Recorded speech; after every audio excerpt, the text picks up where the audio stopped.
Before we get things started, I would like you to go ahead and introduce yourselves just so our viewers know who they're meeting with this week. Go ahead and introduce yourself. Sure. My name is Tyler Hoenig. I'm born and raised in Bettendorf, Iowa, so love my state of Iowa. I've moved around a couple of times, so throughout my story, I'm excited to kind of share those experiences and how they kind of led to the person I am today. But right now, I'm an academic advisor with the Aerospace Engineering Department. Awesome. So as you just mentioned that we're going to be telling your story today, we're just going to start with one prompt/question to get things started. Tell me your story. Perfect. That's very funny because I host a podcast called Life Story, and so I start off my show very similar to that. So like I said, I was born and raised in Bettendorf, Iowa. I'm an only child, so growing up, my parents thought it was really important for me to get to meet people. I've always been known as the connection maker, and that's even grown into my adult life. But I was always a part of different events, different things, so sports. We did t-ball growing up. I did golf for a time. I really fell in love with music, though. So my parents were like, if we're going to invest in you getting a trumpet at 5th grade, you're going to do it till senior year. And maybe there were some years I was like, oh gosh, why did I do this to myself? But the friends that I met doing band, doing choir, doing musicals, they are still some of my friends to today. I'm really happy to say that I have 15 close friends from high school that we still meet up and go on vacations with. We do group FaceTimes and Zoom calls with. And it's incredible to see these people that I've known for 10 more years and get to see their life and get them to come visit me. So yeah, friendships and people are so important in my life. And why I love working at this university is because you get to meet people from so many different walks of life.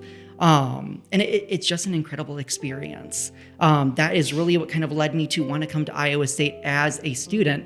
Funny enough, I loved my high school experience so much. I was a big reader and English was my number one major.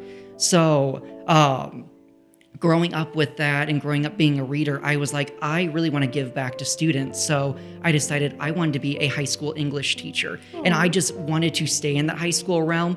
And I was like, do I really have to go to college? Like, I was one of those weird people. I was not excited about college. More just so I loved my community. I loved my town. I loved my high school. But I was like, I have to go do this. I want to find the best school that makes me feel good about myself. And my whole family were big Hawkeye alum or fans. So I had a lot of family friends that said, hey, Tyler, go check out Iowa State. Like, if you're going to go look at a couple of colleges, have that be one of them. So I did. And I got to tell you, the minute I walked on campus, I was like, I think this is where I want to be. Yeah. I am a huge runner. And so being on Central Campus, I'm like, I could see myself running on this campus, being active, seeing the residence hall, seeing the people, just everyone being so welcoming and so warm. I'm like, this is exactly what I vibe with. And I could just see myself here. So after that, we had like 5 other colleges we were going to look at. I looked at my parents and I go, we don't need to look at anymore. I'm ready to this weekend go apply to Iowa State. We applied and they send that video. I know Wendy Winterstein now is the one that does it. Back then it was a different president of Iowa State, but that is one of the few times I've ever seen my dad cry. And because it was just so exciting of like their only child getting to go to college, getting to go somewhere they're really excited about and do something that they're passionate about. So coming to Iowa State was really excited yet nervous about it. I'm sure like many college students are. I was lucky to have 3 really good friends that came to Iowa State with me. So I didn't feel alone, but we all knew we wanted to branch out, wanted to get to meet new people. And I found my community in my residence hall of Buchanan Hall. Buchanan for life. Buchanan for life. Yes. I was in Buchanan. Oh my gosh, I love that. What floor? I was in the 5th and the 7th floor. Okay, I was 6th and 2nd. Okay, we were right again. There we go. Yes, Buchanan. I made just some of my best friends. We always say like 6th floor for life. Yes. I had my Buke boys, and so we would go swimming at state gym, and we go play pool afterwards, and so. Just some of the greatest people that I ever got to meet, and just some of the best events I get to go do. And I loved it because everyone on the floor did something different. So they'd come to me as the English educator and be like, hey, can you look at my paper? I'm like, yeah, I'm having issues with my computer. I'm computer science. Like, let me look at it. And had a guy that was really good at math. And so he would tutor me in math. So it was just this really nice community of all of us that did so many different things, but came together as this just really neat clique. Yeah. I also became involved in things in the community. I was a part of the Ames Community Theater for a while, produced for them, acted for them. My job was working at Meeker Elementary School as a America Reads, America Counts tutor. So I got to meet such amazing, not only little kids, but the actual teachers there that creating my Ames community was not only Iowa State, it was all the people that made Ames home. And actually is a reason I came back to work professionally here. And one reason for that was I have 5 ladies that I worked with at Meeker Elementary School that became my Ames moms. So we go out to dinner once a month. They did that when I was a student. We still do that now. And it's just this really nice, close-knit people that are like, how are you doing? If there's ever like a tornado warning, one of them has a tornado shelter in their basement. So I go over there and we just spend that time together. So it's not only as a college student you meet your Iowa State family, but I always tell people get out and get involved in Ames because that's going to grow you so much and make you know so many people that you just wouldn't get to meet going to class or as your professors. Absolutely. So get out there, get involved. And that actually started me off on really figuring out what do I truly want to do and how do I want to teach students? Because I had horrible test anxiety in high school, in college, and that started shifting me a bit to, do I want to actually be a public school or private school teacher? Because as we were going through lectures, as we were talking, I loved the connection building. I loved you're going through a hard time. How can I help you? Yeah. But I just would have so many debates with professors about what do exams really teach us? Is that the only way? Students can do well in essays. Some students are better in the arts, are better with home ec. So how can we really bridge that? And I never really got a great answer, which is okay. We don't have perfect answers for those things, but it really did push me to be, is this truly the path I want to go? Yeah. Well, I ended up learning about being what we called at the time community advisor, or CA. Now it's resident assistant RA with housing. And I was like, this could be a really cool experience. So during my junior year, I actually got hired on and got to stay at Buchanan. And so my last 3 semesters, I almost got a second time around in my amazing adventure at Buchanan Hall. Because of connections that I made. I had worked for the hall director for a time. He became a mentor, a friend. He's actually surprised my current boss. So you never know the people that are going to affect your life and how they're going to work with you. So he's someone that stayed in my life and he's a part of my life now. But through that, I learned different ways to be an educator that didn't involve being in a classroom, didn't involve giving out exams. And so I was like, wow, I could do this for a living. I could work in admissions. I could work in housing. I could be an academic advisor. And so I really started moving towards that realm a little bit and found out what a higher education master's degree looked like. So I basically dedicated my senior year to what can I do to prep for my master's degree. I went and talked to my academic advisor and probably had one of the hardest conversations I had to have was, I want to drop the education part of my degree because I'm going to be here a little bit longer if I have to do that. I want to just get an English degree and then I know I want to get this master's. And I really appreciate that they sat down with me, listened to me, made me feel like I was not like dumb or making a horrible decision, because I have these conversations now with my students and I tell you, sometimes they look so scared. And when I tell them, hey, I've been there, this was my experience, just you can see the relief come and they're like, oh my gosh, you know this, you understand what I'm going through. And so that's a really cool experience. And also say, I did it at Iowa State. It's not I did it at another school. It's this is the process I went through and this is the process you're going to go through. How can I help you be successful and do what you want to do later on in life? Yeah.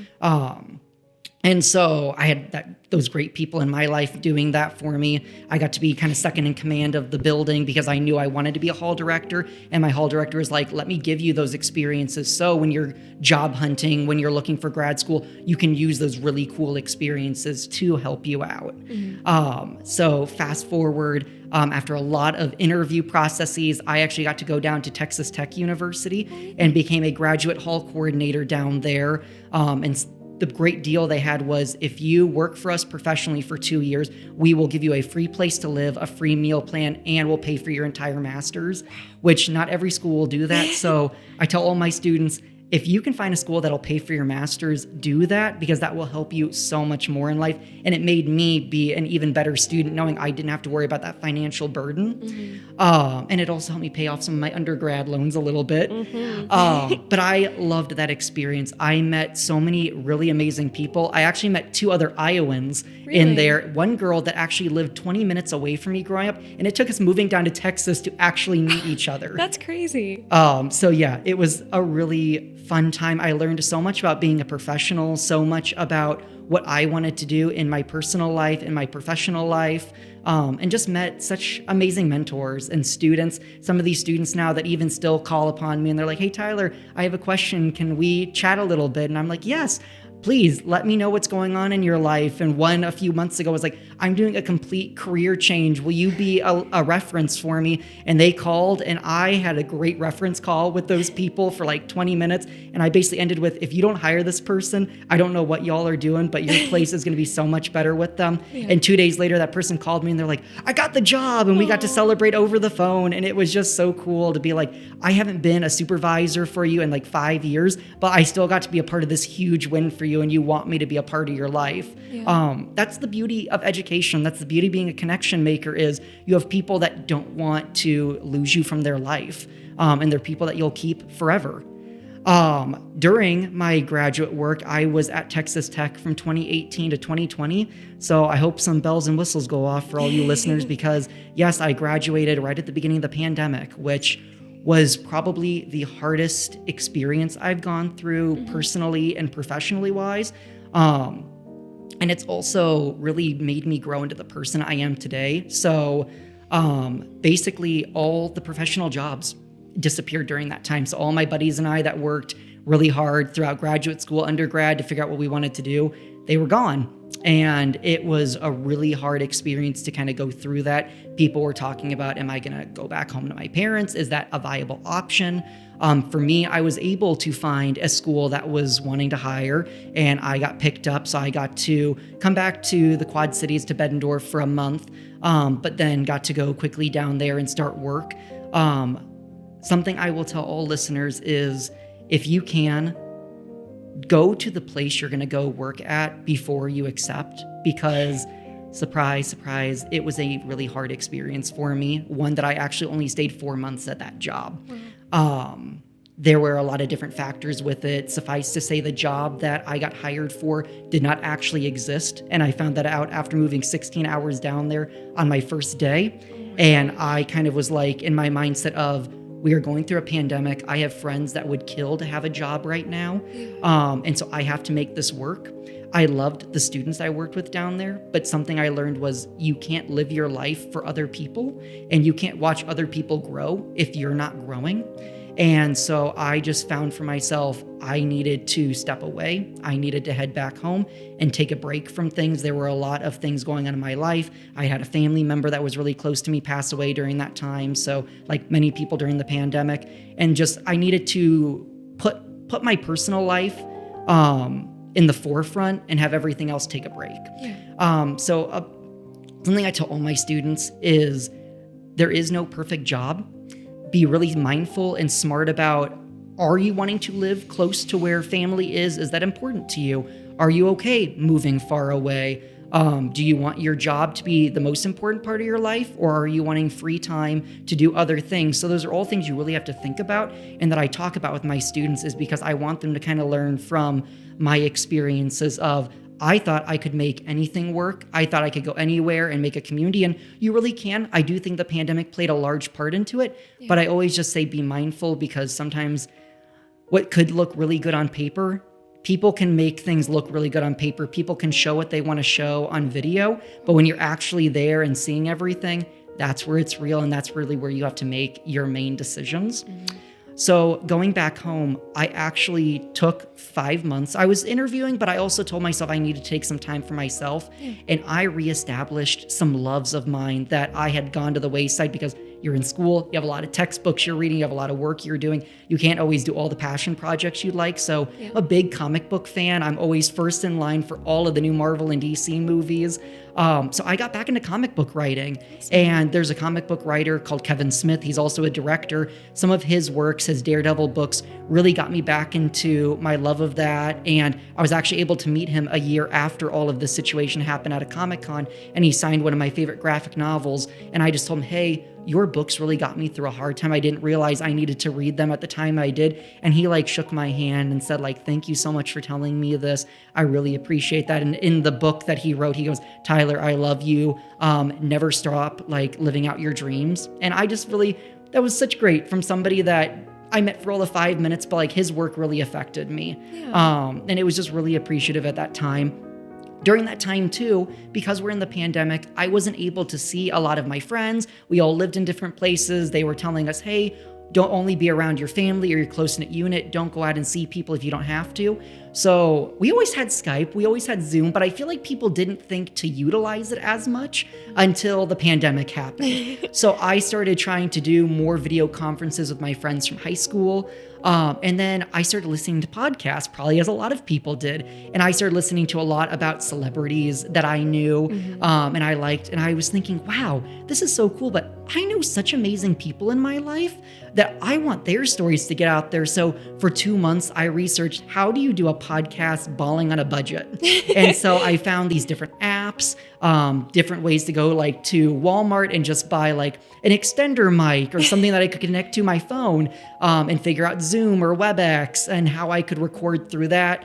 And so I recorded my first 5 episodes because in my mindset, I'm I don't want to release one, tell everybody about it, and then people be this is not good. So I was I want to start releasing them after 5 episodes so people can be oh, I don't like episode 1, but hey, you might like episode 2 or 3. That's fair. And because I have new people on every episode, it is, okay, maybe I don't know who Michael is, but I might know who Caitlin is. Yeah. And I want to hear Caitlin's story. So that was such a cool experience. And I continue to do it because even if I've known someone for 21 years or a few months, I'm asking them questions that would never come up in a regular conversation. So I'm learning so much about them. So many of my guests are Tyler, I'm so nervous right before we record. And then by the end of it, I'm what did you think of it? And they're oh my gosh, that was so much fun. Can I come back on again? I'm yes, this is exactly how I want you to feel being on this show. So I'm actually on episode 90. I'm on the road to 100. So we're getting ready for a big 100th anniversary special. But I have had friends from high school that I've gotten to reconnect with, people from my professional life, people I've met here at Iowa State. And so that's just been really fun. And through that, I've actually had people reach out that are agents for different, I wouldn't say quote unquote celebrities, but different people that are out there. And they're hey, I listened to your show. Would you like to have my person on? So I've had that. I've had different people from Iowa State, and then I've had other podcasters that have had me on their show. So it's very cool to kind of grow that web of influence. And it's I want to be on your show. I want you to be on my show. We're going to do commercials for each other. It's that kind of give and take. So it's this really neat thing of, this was just my passion project during the pandemic that I was I wonder where it's going to go. And it's become something that has become even bigger than me.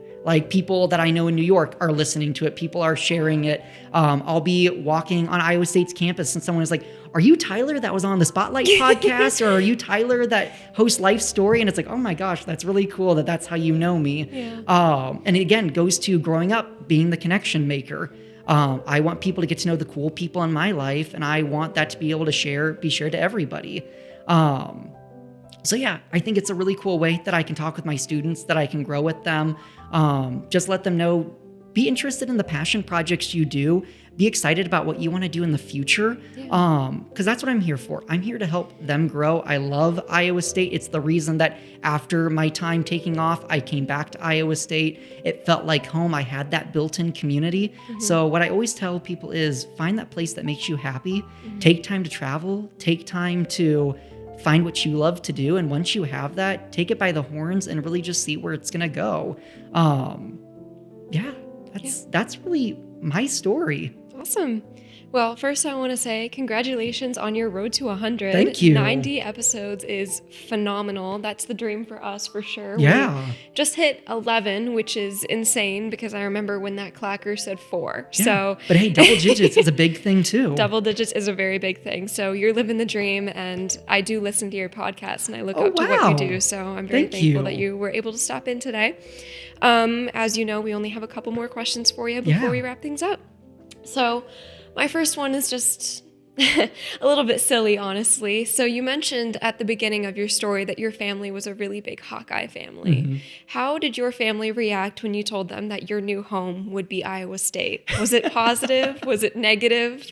Great question. Yeah, what was the vibe like? So luckily, both my parents, they didn't go to Iowa, but they're just were fans through their family. Like my godmother and father are both Iowa Hawkeye alums. Mm-hmm. A lot of family is, but at the end of the day, most of my close-knit family are just like, just go to where you want to be. Oh. They loved Iowa because that's where they felt most appreciated and most loved. Mm-hmm. And for the ones that gave me a really hard time, they were more like distant family that I'm like, okay, like I'm very happy that was great for you. We're going to have a lot of fun like bad-mouthing each other during the Iowa State games. But besides that, it's like, just be happy for me. And funny enough, none of their children have gone to University of Iowa. So they all have gone to other places. So I'm like, I just started you off on being ready for maybe a little bit of disappointment, but also getting to find all these other colleges that your children are super happy about. Yeah. Absolutely. And I'm actually, some of them have followed me to Iowa State. So I'm like, come on, share the Iowa State love a little bit. Yep. Well, I'm glad it was an aura of support and love and not something of shame. I know some people that were in Hawkeye families, and it was almost a shameful thing to come to Iowa State. So I'm very glad that it wasn't that same experience. Branching off into another question, just you generally seem a very positive, happy person. You try to inspire your students in every way that you can. And you've mentioned that you've been through tough times and you've been able to prioritize your mental health in many different ways. As we all know, life happens. You can't stop tough times.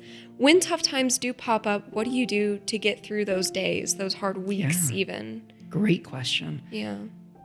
I know to take time for myself, meditate a little bit, figure out what exactly is the crux of what's really bothering me or what's going on. And then the next thing is, what is in my control of it? Is the whole situation in my control? Is some of it? Is none of it? And then that kind of also affects it. I have a great relationship with my parents, so I try to talk to them fairly often. So I'll sometimes be like, hey, this is what's going on. What are you all thinking? Reaching out to some really close friends and being like, hey, I'm going through this.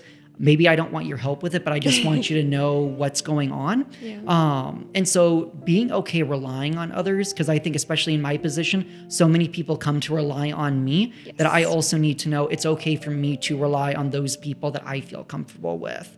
And it just takes time. It's cliche and it does not always work out, but time does kind of fix things. So sometimes you just have to let time be. And also don't always tell people, I know exactly what you're going through. I hate that statement. I more say, I can empathize with you, but I don't know exactly how you're feeling. Yeah. So giving them that opportunity to be individualized and also tell me how you're feeling. Don't let me guess, because I'm probably going to guess wrong. What skills carried over from your time at Iowa State to your podcasting adventure? Oh, wow. No one's ever, I love that. I would say listening skills, because you really have to be able to listen to that person and be quick on your feet to, if they say something, be like, oh, I have a story that goes along with that, or I vibe with that. I would also say time management, not only on my end, but everybody else's. Since I have a new guest every week, I have to be planning out probably like 4 weeks in advance so that I'm having a new guest ready to go each week, having my questionnaire out there and giving them enough time to be able to work on that. And then being like, this is my open times this week. When are you available so that we can make it work? And then I always say be flexible too, because sometimes stuff happens in people's lives that they can't control. And so it's, oh, I'm so sorry. I'm only giving you a day's notice. I can't be on your show. And so I'm like, okay, cool. I will pivot. And sometimes that means I'm just not going to have an episode that week. Sometimes it's, hey, I know you're going to be on next week. Can we have you on a little bit sooner just so I can get an episode on?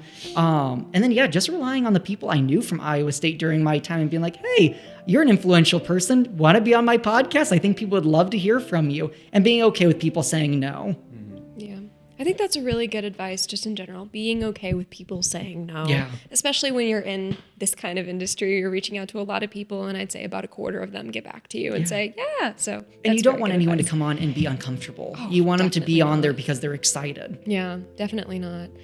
I had one other question. He kind of just did one of my questions. He stole it. Sweet. Great minds think alike. Your role on campus is mostly here to chat with students, inspire them, and help them figure out their future and their careers. What advice do you have for students who are coming into the Ames community, the Iowa State community, and are struggling to form a community? What advice do you have for them? I would say go to the career fair at the beginning of the semester. It's very daunting, but write your name on as many sign-in forms that you like, and then figure out two you really want to go to. And I always say find one that goes along with your major, and find one that is completely fun and maybe has nothing to do with anything you want to do professional-wise. Meet the people on your floor, go knocking at your neighbors' doors. If you can, have your dorm room door open so that when the RAs are coming by, doing rounds, say hi to them, going to events in the building. I think little small things you can do can really help get your name out there.